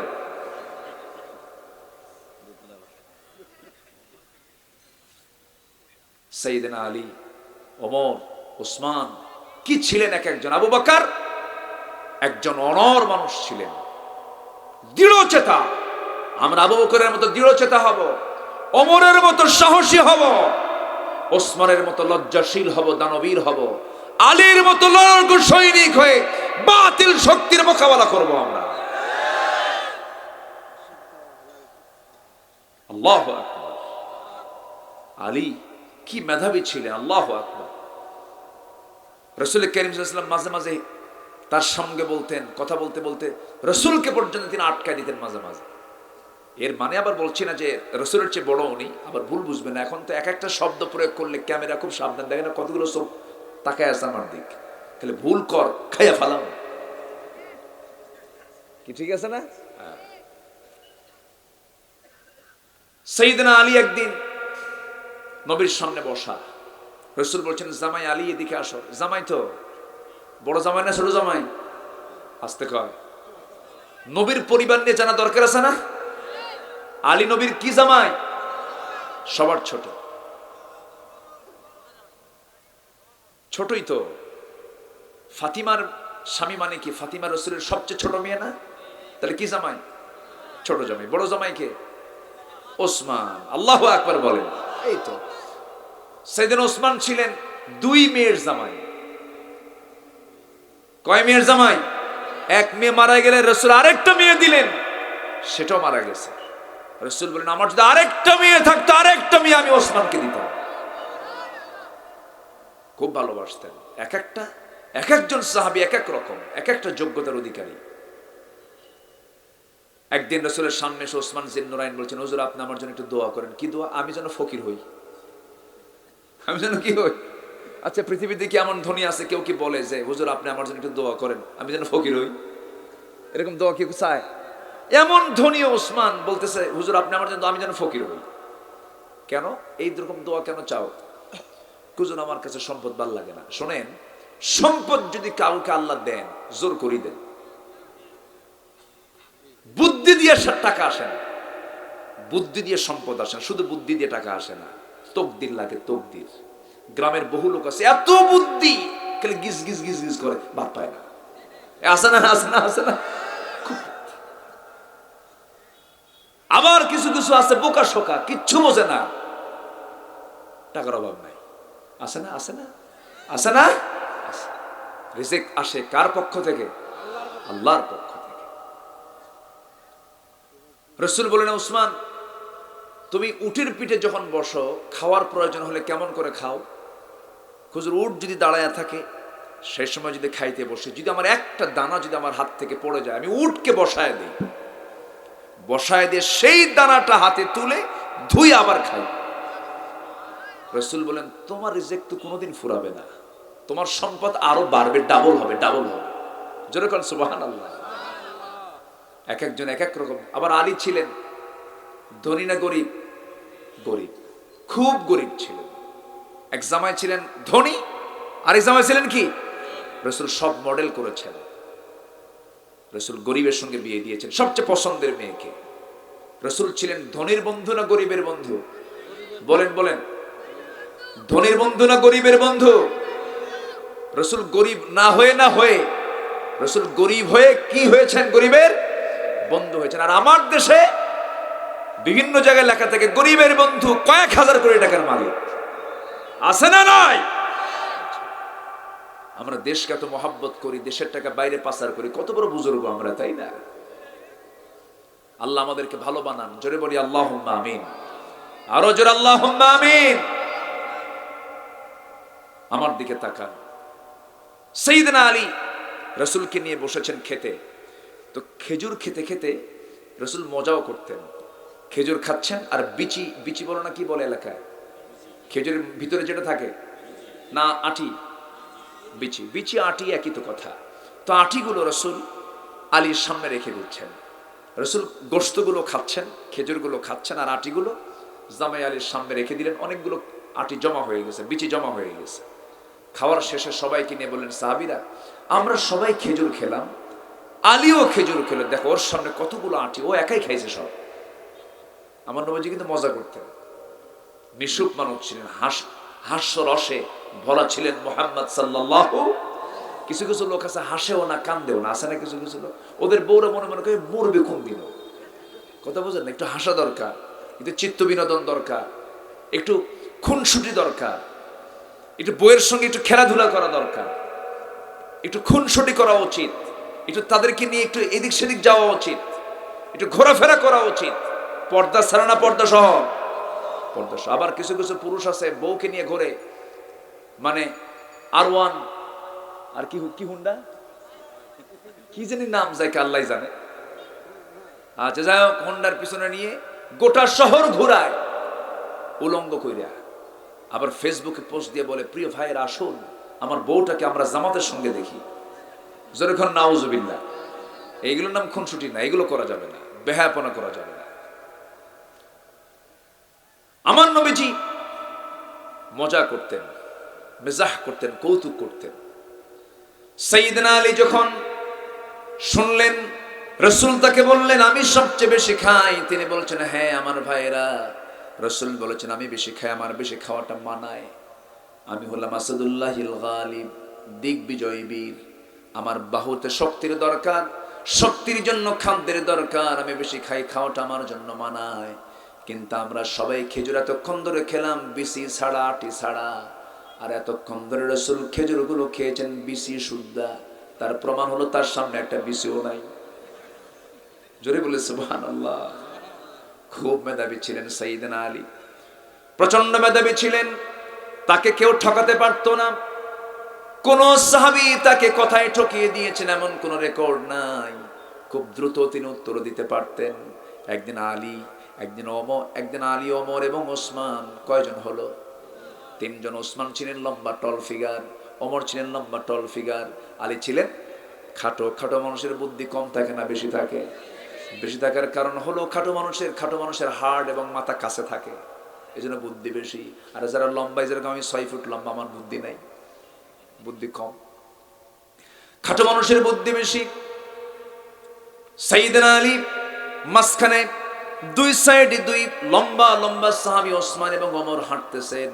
হঠাৎ করে প্রত্যেক সাহাবী কিন্তু কবির মতো ছিলেন, সুন্দর করে ছন্দ করে কবিতার মতো কথা বলতেন।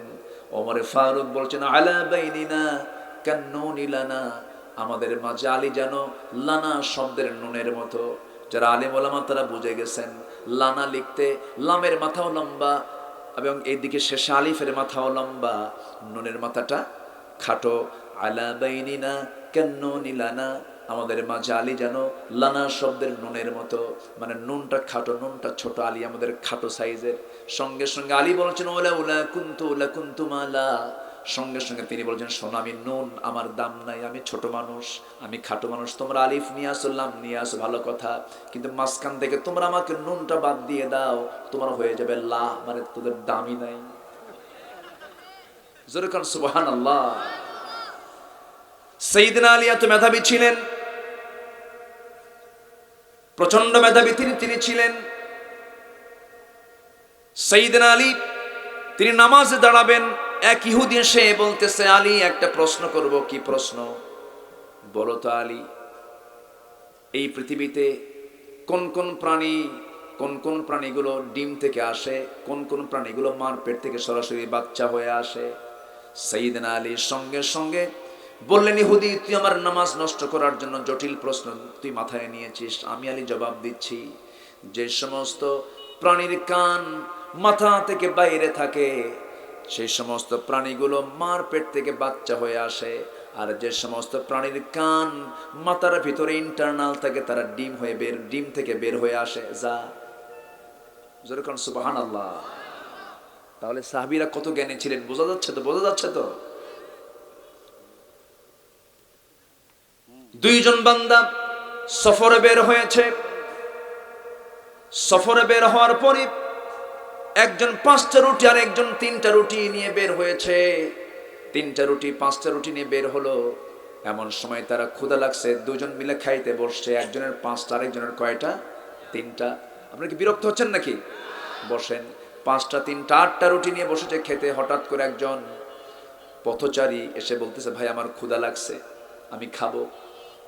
ওই পথচারী এসে আস্তে করে ওই দুইজনের মাঝে বসে গেছে।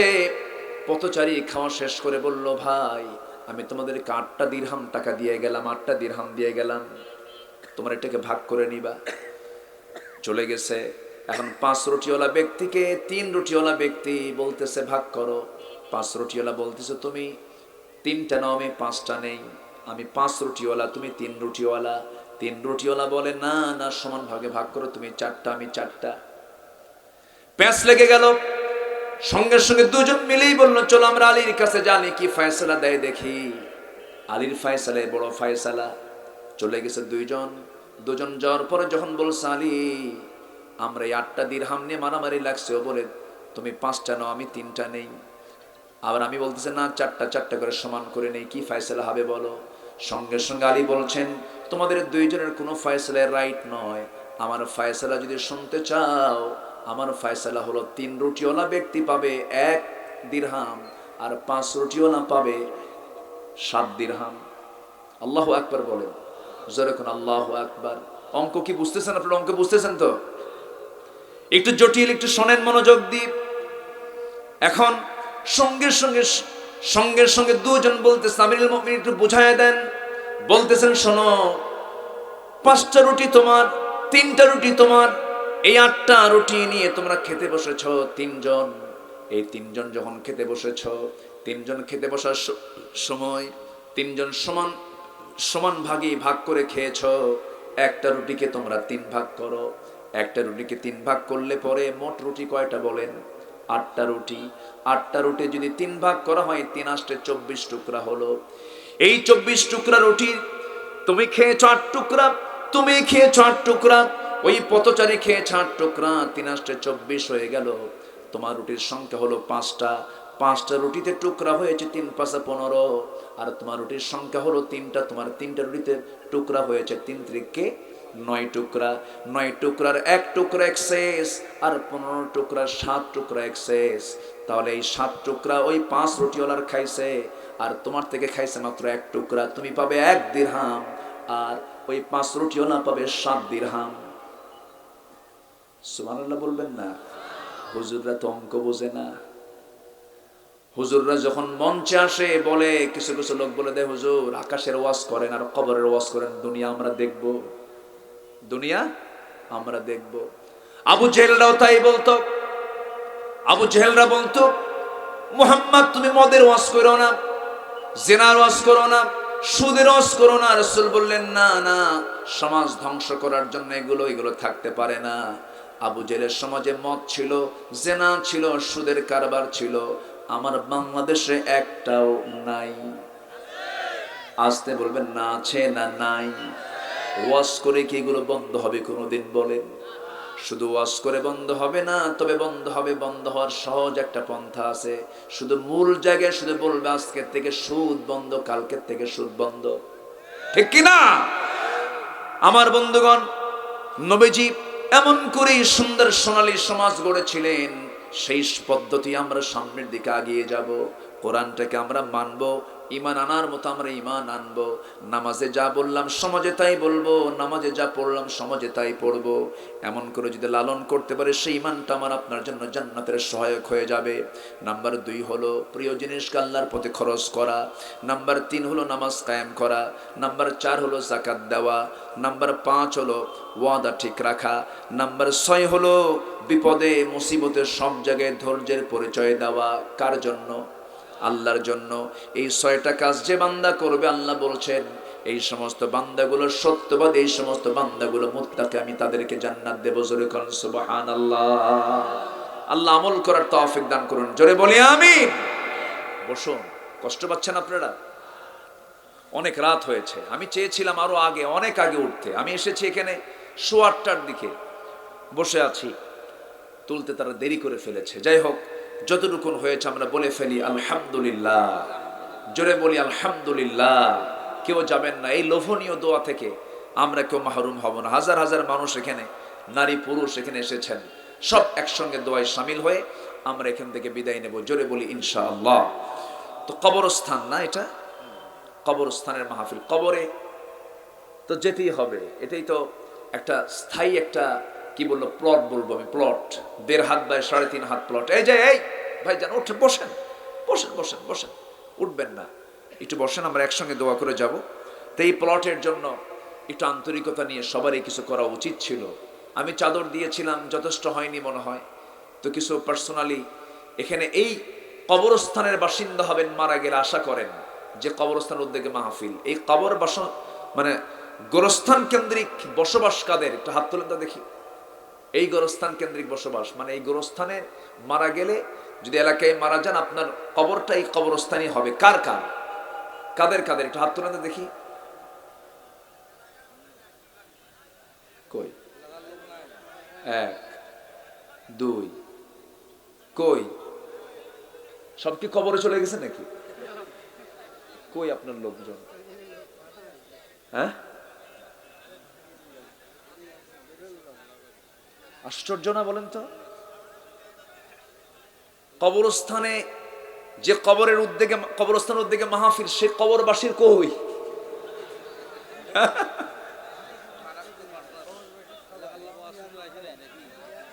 এটা কোনো কথা হলো নাকি? এই বসেন, ওটাই তো বলতেছি, উচিত ছিল তাদের থাকা। সম্মানিত ভাইয়েরা, আমি একটু তাদেরকে দেখতে চাচ্ছিলাম। এই গ্রামের বাসিন্দা কারা? এই গ্রামে, এই গ্রামের বাসিন্দা দেখি, হাত তোলেন তা দেখি। এই গ্রামের বাসিন্দা কই? কই? বাইরে কই? চতুর্থ আসমানে? স্বেচ্ছাসেবক কি সব থাকে নাকি? এটা কিন্তু অত্যন্ত লজ্জাস্কর বিষয়। খালি আত্মীয় স্বজন নিয়ে থাকলে হবে না, আজকে মাহফিলে বসা উচিত, ঠিক কিনা? বসা উচিত এটা। যাই হোক, আমি তাদেরকে কিছু দায়িত্ব দিয়ে দিতাম যদি থাকতো।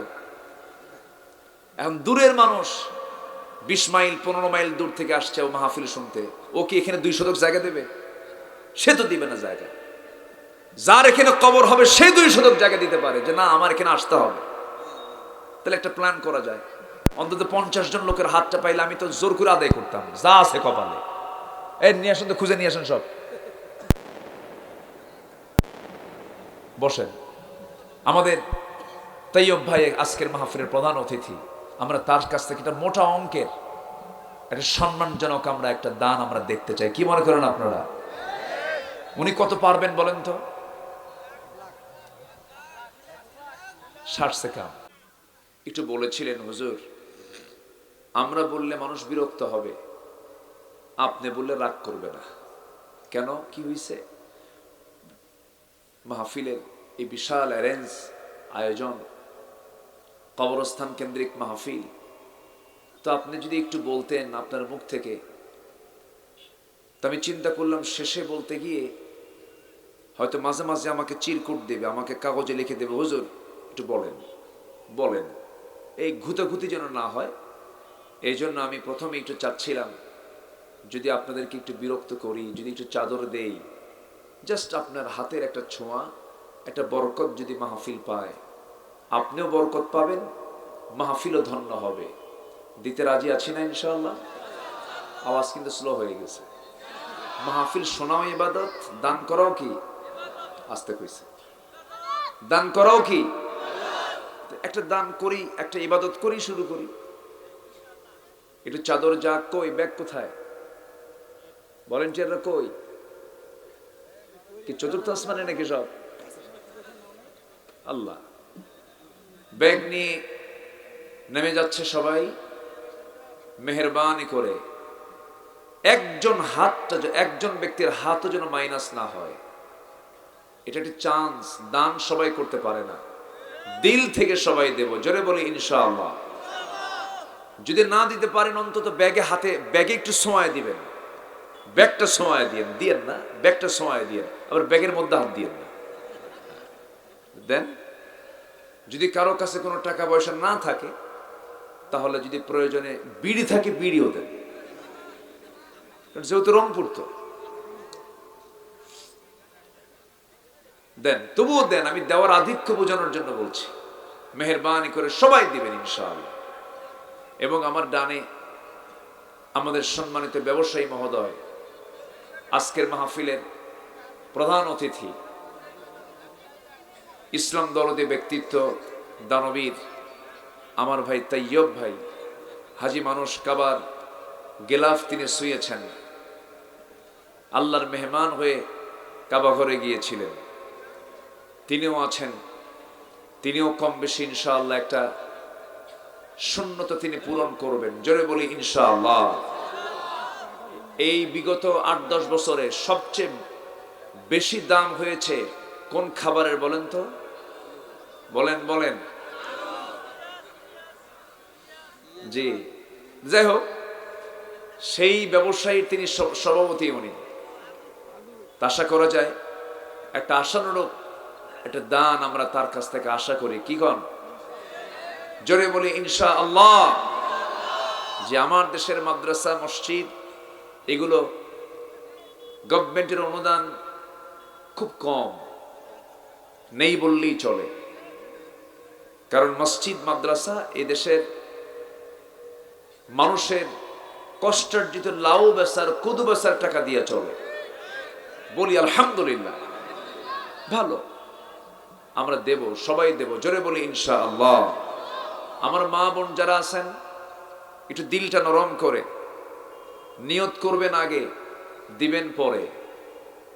এই মাহফিলে দোয়া কবুল হবে না আমার তো মনে হয় না। দোয়া কবুল হবে, এত মানুষ, দোয়া কবুল হবে, জোরে বলি ইনশাআল্লাহ। যে যা পারি আমরা সবাই দেই, জিকির করি সুবহানাল্লাহ, আলহামদুলিল্লাহ, আরো জোরে সুবহানাল্লাহ, আলহামদুলিল্লাহ, লা ইলাহা, আরো জোরে সুবহানাল্লাহ,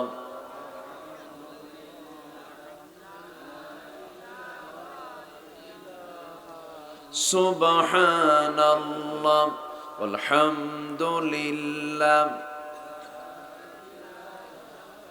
আরো জোরে লা ইলাহা,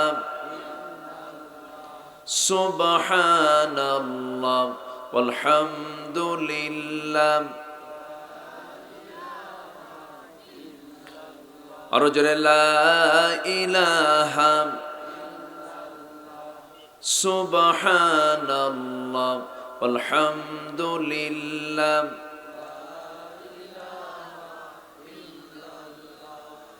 লা ইলাহা, লা ইলাহা, সুবহানাল্লাহ, আলহামদুলিল্লাহ,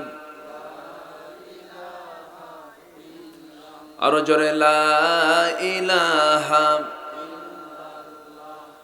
সুবহানাল্লাহ, আলহামদুলিল্লাহ, আরো জোরে লা ইলাহা,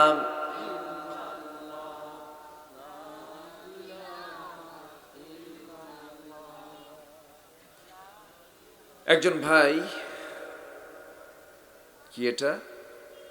শিশু বাচ্চার মৃত্যু, যে তার রুহের মাগফিরাত কামনায় কিছু টাকা দান করেছেন। আল্লাহ তুমি সবার দানকে কবুল করো, জোরে বলি আমিন। সম্মানিত ভাইয়েরা, আসুন আমরা এখন মূল আলোচনার দিকে চলে যাই। জি, রাত অনেক হয়েছে। জি, আমার প্রিয় ভাই রবিউল ভাই, তিনি তার আব্বার রুহের মাগফিরাতের জন্য কিছু দান করেছেন। আল্লাহ তুমি তার দানকে কবুল করো, জোরে বলি আমিন। সম্মান, হস্ত জীবনে একবার ফরজ। হ্যাঁ, অর্থ আছে, আপনি চলে গেলেন, সমস্যা নাই। কিন্তু আপনারা যদি এটা নিজের শুধু পছন্দের জন্যই মনে করলেন, চলে গেলেন, কিন্তু প্রতিবেশীর পাশে আপনি দাঁড়ালেন, ইতিমের পাশে আপনি দাঁড়ালেন। যে বান্দা ইতিমের পাশে দাঁড়াবে, সেই বান্দার পাশে আমার আল্লাহ দাঁড়াবেন। যে প্রতিবেশীর সন্তুষ্ট করতে পারবে, সেই ব্যক্তি জান্নাতি। যদি বলি সুবহানাল্লাহ। সন্তুষ্ট করবে কখন? প্রতিবেশীর বাড়ি যদি বাড়িওয়ালার কাছ থেকে যদি একটু পিছনে হয়, ধরুন রাস্তার সাথে একজনের বাড়ি, রাস্তার সাইড দিয়ে বাড়িওয়ালার জায়গা দিয়ে আবার পিছনে বাড়িওয়ালাকে সেই রাস্তা দিয়ে যেতে হয়। প্রতিবেশী এমন গুরুত্বপূর্ণ বিষয়, রাসূল বলেছেন, আমার উম্মতের যদি কষ্ট না হতো, প্রতিবেশীকে আমি সম্পত্তির ওয়ারিস বানায় দিতাম। কিন্তু আজকে এমনও আছে, একটু গন্ডগোল লাগলেই রাস্তায় খুঁটি গাড়ে। সেভেন সাহেব কিন্তু আছে বসা, কিছু উপকার করে যায় আপনার, তাই না? রাস্তাঘাট নিয়ে তো গন্ডগোল লাগে। তুমি যে জমিনে যে খুঁটি গাড়লে, জমিন কি তোমার বাবার না আল্লাহ? জমিনটা কার? আল্লাহ। তুমি খুঁটি গাড়ার কে? তুমি রাস্তা আটকায় দিবা কেন? যে দুনিয়াতে মানুষের যাতায়াতের রাস্তা আটকায় দেয়, আল্লাহ তাকে জান্নাতের রাস্তা আটকায় দিবেন। শুধু নামাজ ইসলাম নয়, শুধু নামাজ ইবাদত নয়। ইসলাম এমন একটি বিধানের নাম, আপনি শৌচকার্য করবেন, বাথরুমে ঢুকবেন, পেশাব পায়খানা করবেন, সেখানেও ইবাদত বিধান আছে না নাই? আসতে বলবেন না, আছে না নাই? সব জায়গায় আছে। পৃথিবীর কোন কাজই আল্লাহর হুকুমের বাইরে নেই। তবে আমি একটা বিষয় চিন্তা করি, বিড়ি খাওয়া কোন কাজ? কন্থ বিড়ি খাওয়া, বলেন তো, এটি কোনো কাজ? এটা কাম না ওয়াকাম? কন্থ কি যে খাওয়া খায়। এই থামেন, ফতুয়ায় যাব না এখন, আমি আলোচনায় আছি। গুল খাওয়া কি ডাক্তারের বলবেন, আমারে কোন কেন? এটা ডাক্তারের বিষয় তো। বিড়ি খাওয়া পৃথিবীর বলেন তো একটা ডাক্তারকে বলে যে বিড়ি খাওয়া খুব স্বাস্থ্যের জন্য ভালো? বলে একটা ডাক্তার বলে? বলে না। বিড়ি এমন খাওয়া খায়, মনে হয় বিড়ি হলো জাতীয় খাদ্য, জাতীয় খাবার। এত খাওয়া খায়, রাত ৩টার দিকে ঘুম থেকে উঠে, ঘুম ধরে না, বিড়ি খায়। আছে না? আমার বন্ধুগণ, যদি প্রশ্ন করি, এখানে যারা বসে আছেন ম্যাক্সিমাম সবাই মুসলমান, অন্য ধর্মের মানুষ নেই বললেই চলে এখানে। আমি চেহারায় তো তাই পাচ্ছি। আবার কিছু কিছু এলাকায় বহু জায়গায় যাই, যেরকম সেদিন কোটালীপাড়া মাহফিল ছিল গোপালগঞ্জ, সেখানে 60% হিন্দু, 40% মুসলমান মাহফিল। আমি বললাম, হিন্দু ভাই কারা কারা? দেখি হিন্দু ভাই বেশি। ভালো ভালো, তারা কোরআন শুনতে এসেছে। আমার ভাইয়েরা, যদি এখন প্রশ্ন করি, সব মুসলমান বসে আছেন, যদি বলি এখানে দাড়িওয়ালা মানুষ বেশি না দাড়ি ছাড়া মানুষ বেশি? বলেন কি? দাড়ি ছাড়াই বেশি। যদি আমি প্রশ্ন করি, নামাজি বেশি না বেনামাজি বেশি? বেনামাজি বেশি। তাহলে দাড়ি ছাড়া মুসলমান, বেনামাজি মুসলমান, বিড়ি ছাড়া লোক বেশি না বিড়িওয়ালা লোক বেশি? বিড়িওয়ালাই বেশি। এখন একটা প্রশ্ন করব, জটিল প্রশ্ন, মন খারাপ করা যাবে না। যে কিতাবের আমরা আলোচনা শুনতে এসেছি, এই কোরআনটা শুধু হাফেজদের জন্য নাকি, আলেমের জন্য নাকি, না সবার জন্য? সবার জন্য এই কিতাব। যদি প্রশ্ন করি, ওমর ভাইরা যারা বসে আছেন, এর ভিতরে যারা বসে আছেন কয়জন ভাই কোরআনটা সহি করে পড়তে পারেন? হাত কি বেশি উঠবে না কম উঠবে? শুধু কম না, অনেক কম? অনেক কম উঠবে। উত্তর কি লিখতে হয় চিঠি না পড়া? উত্তর কি দিতে হয় চিঠি না পড়ে না পড়ে? পড়ে। পড়বো আমরা কোরআন, কোরআন পড়বো বেশি, গান শুনবো।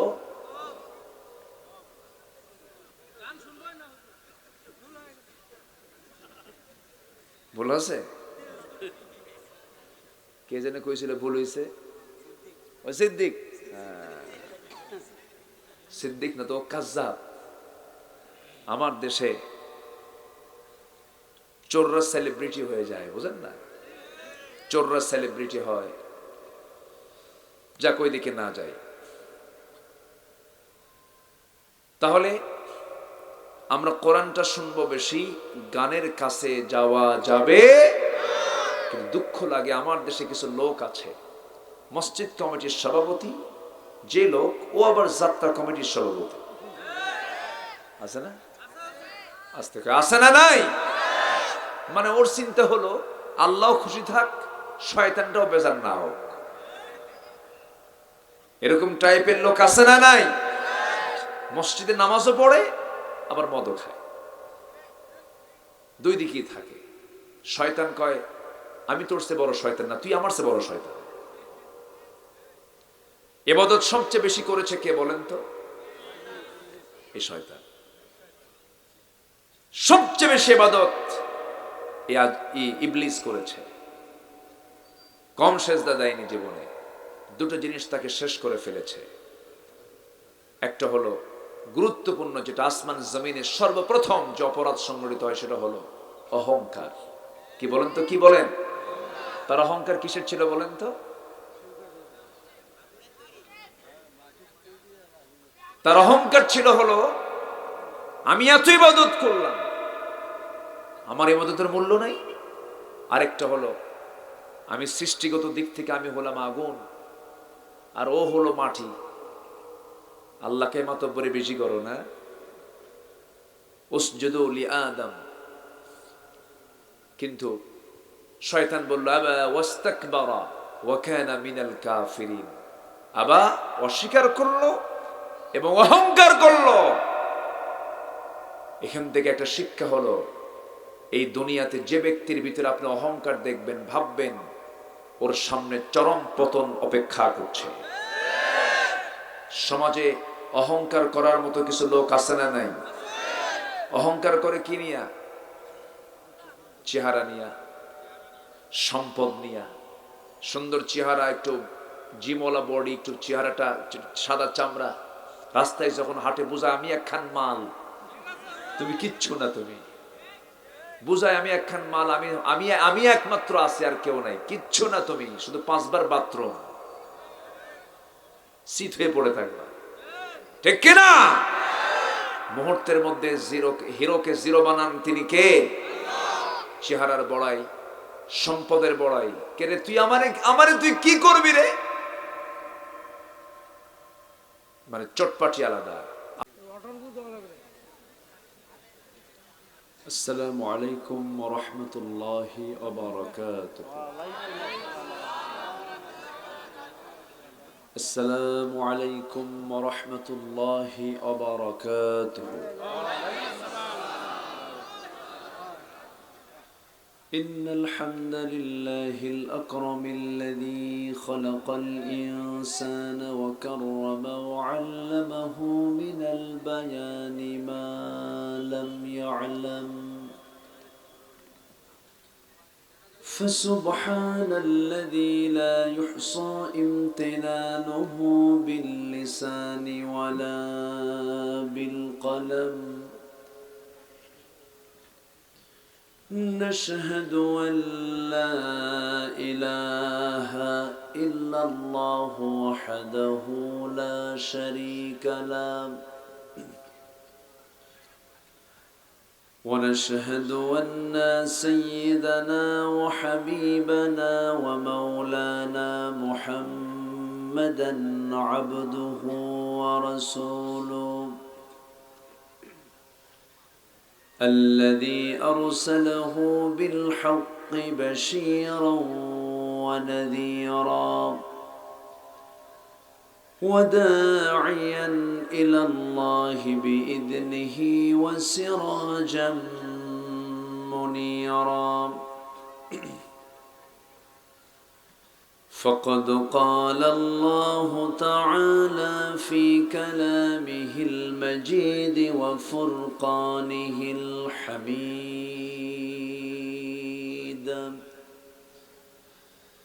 أعوذ بالله من الشيطان الرجيم بسم الله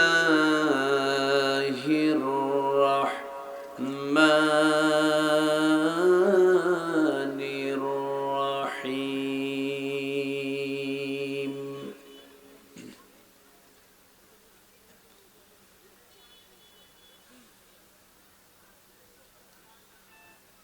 ليس البر أن تولوا وجوهكم قبل المشرق والمغرب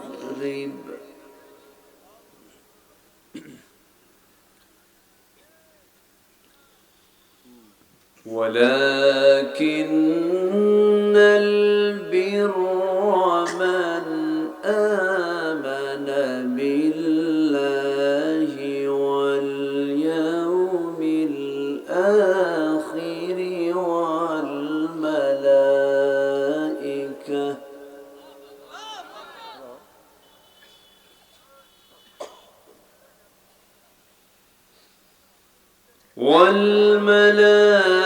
والملائكة والكتاب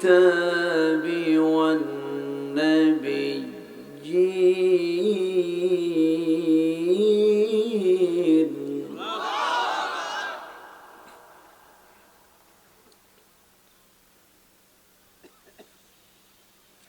وآتى المال على حبه ذوي القربى واليتامى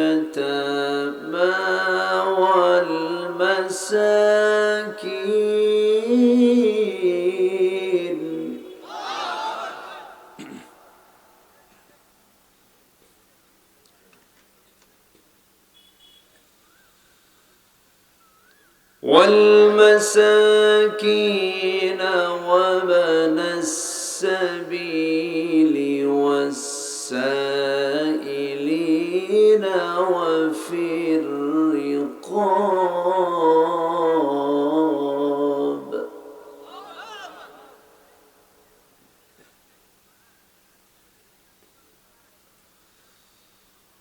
وأقام الصلاة وآتى الزكاة والموفون بعهدهم إذا عاهدوا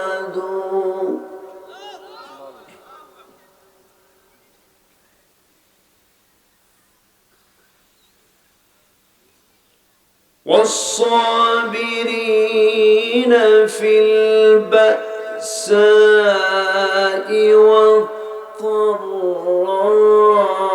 والضراء وحين البأس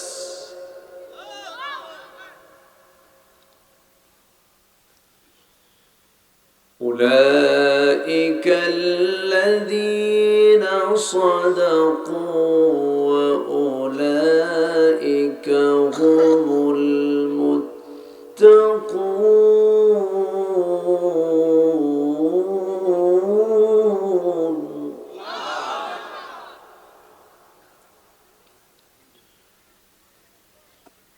الله الله أكبر بسم الله الرحمن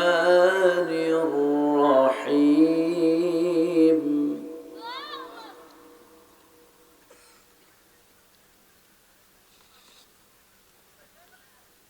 إن الله وملائكته يصلون على النبي يا أيها الذين آمنوا صلوا عليه وسلموا تسليما اللهم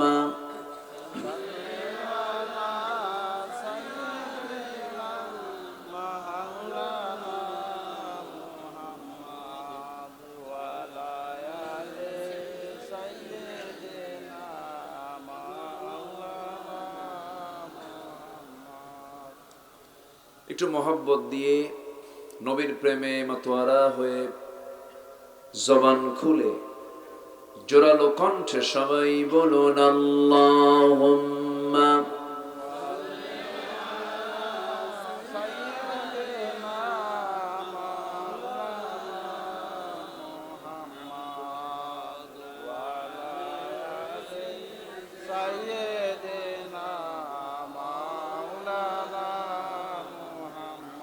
রসূল আমার ভালোবাসা রসূল আমার আলোআশা রসূল আমার প্রেম বিরহের মূল আলোচনা রসূল আমার কাজে কর্মে অনুপ্রেরণা আল্লাহুম্মা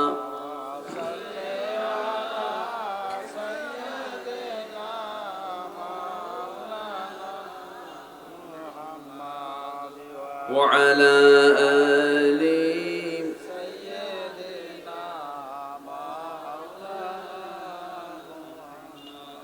সবাই বলুন বালাগাল উলা বিকামালিহি কাশাফাত তুজা বিজামালিহি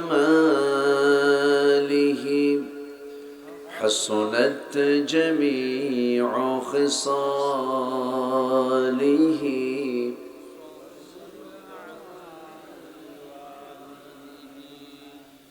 سورة يوسف بداري حكمة لقمان إمام قارئ قرآن باري يهدي لساد مان ما بلغ العلا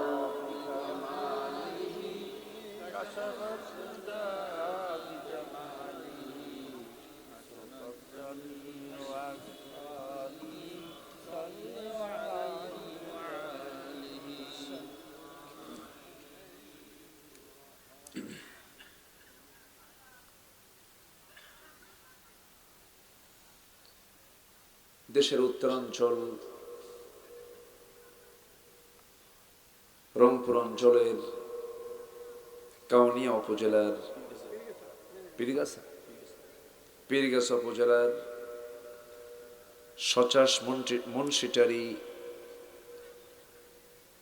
সামাজিক কবরস্থান নির্মাণের লক্ষ্যে যুব সমাজ মাহফিল ইন্তেজামী কমিটি কর্তৃক আয়োজিত ষষ্ঠতম তাফসীরুল কোরআন মাহফিল 2023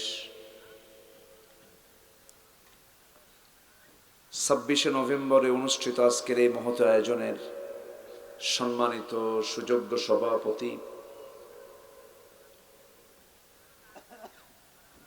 কল্যাণী ইউনিয়ন পরিষদের সম্মানিত চেয়ারম্যান ইসলাম দরদি ব্যক্তিত্ব জনাব নূর আলম আজকের মাহফিলের বরেণ্য অনারেবল চিফ গেস্ট, প্রধান অতিথি, রংপুর ব্যবসায়ী সমিতি এবং জেলা আলু চাষী সমিতির সম্মানিত সভাপতি জনাব আলহাজ তৈয়বুর রহমান, আমার পূর্বে কথা বলেছেন নন্দিত আলেম দ্বীন,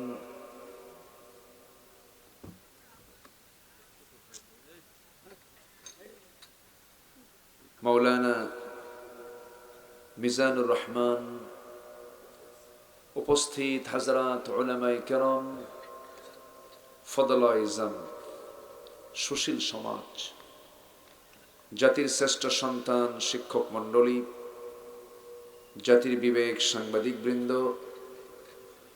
সামনে উপস্থিত দূরে কাছের বিভিন্ন স্থান থেকে ছুটে আসা কালেমার ঝান্ডাবাহী, তৌহিদের পতাকাবাহী, দ্বীন ইসলামের নরসারদুল বীর মুজাহিদ, প্রাণ প্রিয় সম্মানিত দ্বীনী ভাইরা, আড়ালে বসে আছেন শ্রদ্ধেয়া সম্মানিতা মা বোনেরা।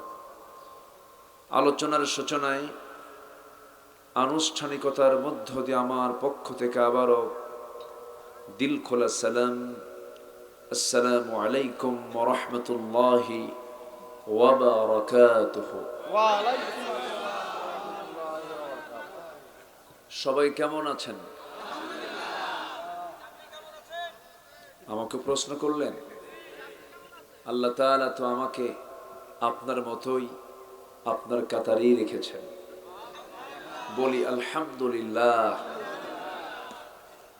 পৃথিবীর শ্রেষ্ঠ নিয়ামত হলো ভালো থাকা। গোটা দুনিয়া আপনার নামে দলিল, কিন্তু আপনার ক্যান্সার, লাভ নাই তো।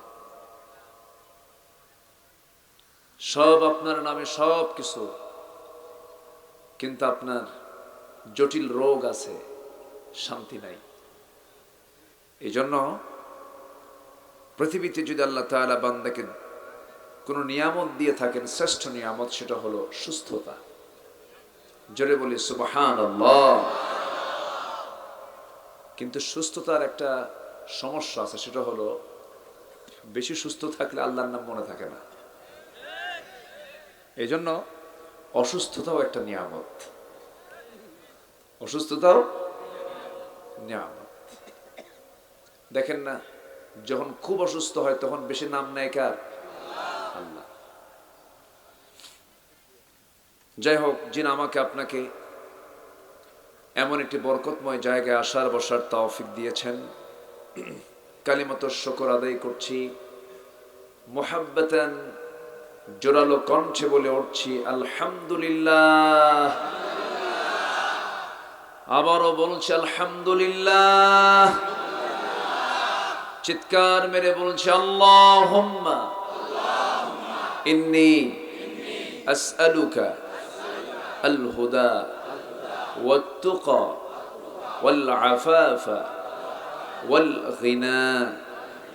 সবাই বলি আল্লাহুম্মা লাকা আসলামতু ওয়া বিকা আমানতু ওয়া আলাইকা তাওয়াক্কালতু ওয়া ইলাইকা আনাবতু ওয়া বিকা খাসামতু। আমরা আল্লাহ তাআলার শুকর আদায় করে নিলাম। আমার উঠতে বেশ বিলম্ব হলো। আমি এসেছি বহু আগে, এতক্ষণ মাহফিল শেষ হয়ে যেত। সবই তো ঠিক, ঠিক তো কিছুই নেই। সবকিছুই সময় মতো হওয়া উচিত। নামাজটা কি অসময়ে হওয়া উচিত না সময়ে হওয়া উচিত? আসসালাতু আলা ওয়াক্তিহা। আল্লাহর কাছে তিনটি কাজ প্রিয়, এর মধ্যে এক নম্বর হলো অসময়ে নামাজ না সময় নামাজ? আসসালাতু আলা ওয়াক্তিহা। নামাজ সময়ের জ্ঞান শিখায়। কিন্তু দুঃখ একটাই, সেটা হলো গোটা দেশেই টেকনাফ থেকে তেঁতুলিয়া পর্যন্ত এমন কোনো অঞ্চল নেই যেখানে আমার পদচারণা নেই। আমি গিয়েছি আলহামদুলিল্লাহ, কিন্তু প্রবলেম একটাই, আমারে দেয় সবার শেষে, বুঝলেন? নাম লেখে প্রধান, কিন্তু আমি উঠি শেষে। প্রধান বক্তা লেখে, কিন্তু শেষ বক্তা হই আমি। শেষে উঠে ওয়াজ করা যে কি কঠিন কাজ। এই যে বসে আছেন আপনারা, কিছুক্ষণ পর এটা ঘুমের ভাব হবে। ঘুমায় না এলাকার মানুষ? ঘুমায় না? দিনে ঘুমায়? কোন সময় ঘুমায়? এটা এখনই তো ঘুমায়। ঘুমের ভাব হয়, ক্লান্তি চলে আসে, এই সময় আমাকে উঠায় দেয়। উপায় তো নাই। বিয়ে করতে যায়া, বউ বিয়ে করছে, কিন্তু বউটা পাগলি। ইজাব কবুল তো হয়ে গেছে, সংসার তো করতে হবে, উপায় তো নাই। এখন আমি যতক্ষণ আছি আমাকে সময় দেওয়া যাবে তো নাকি? সবাইকে সময় দিতে রাজি আছেন? জোরে বলি ইনশাআল্লাহ। আমার আগে দুজন বরেণ্য মেহমান খুব দামি দামি কথা বলেছেন, আমি বসে তাদের কথাগুলো শুনেছি। আমার আগে আমার মিজান ভাই, তিনিও দামি কথা বলেছেন। আমি শেষ ক্লাসে এসে ভাঙ্গাচোরা কিছু কথা বলবো। সূরাতুল বাকারার একটা আয়াতকে আমি তেলাওয়াতের মধ্য দিয়ে আমি শুরু করেছি আমার আলোচনা। এই আয়াতের পুরোপুরি হক যেন আমি আদায় করতে পারি, বলতে পারি, এবং আপনিও যেন পুরোপুরি আমলের নিয়তে শুনতে পারেন। কেউ তো আমিন বললেন না। জোরে বলি আমিন, আরো জোরে আমিন।